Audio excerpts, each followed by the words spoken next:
காயல்பட்டிலேருந்து வர வழியில் பனைக்குளங்கிற ஊரில் ஒரு தோமியம் மலேசியான்னு சொல்லிட்டு ஒரு ரெஸ்டாரண்ட் பார்த்தோம். இதுனா புதுவிதமான ஒரு பேராக இருக்குது அப்படின்னு சொல்லிட்டு சாப்பிட்றதுக்காண்டி வந்தோம். வந்த இடத்துல பார்த்தீங்கன்னா நம்மளுடைய தமிழ்நாடு உணவோ இல்லை இந்திய வகை உணவோ, சவுத் இந்தியன், நார்த் இந்தியன் எந்த ஒரு உணவுமே இல்லை.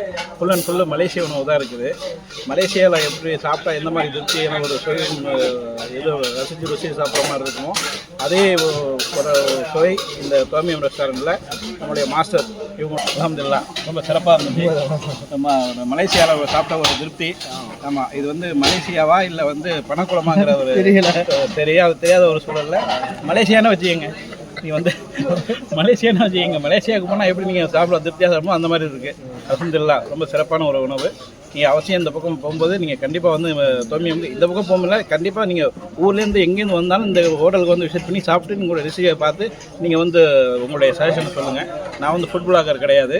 ஜஸ்ட் இந்த ஃபுட்டை சாப்பிட்டு ரொம்ப சந்தோஷத்தில் ஒரு அருமையான ஃபுட்டு, வெளிநாட்டு உணவு நம்முடைய பனைக்குளங்கிற ஒரு சிறிய ஒரு கிராமத்தில் அருமையான ஒரு ருச்சி செஞ்சுட்டு இருக்காங்க பார்த்து ரொம்ப சந்தோஷத்தில் மிக மகிழ்ச்சியோடு இந்த வீடியோவை நான் உங்களுக்கு வெளியே ரொம்ப சந்தோஷம். அஸ்ஸலாமு அலைக்கும்.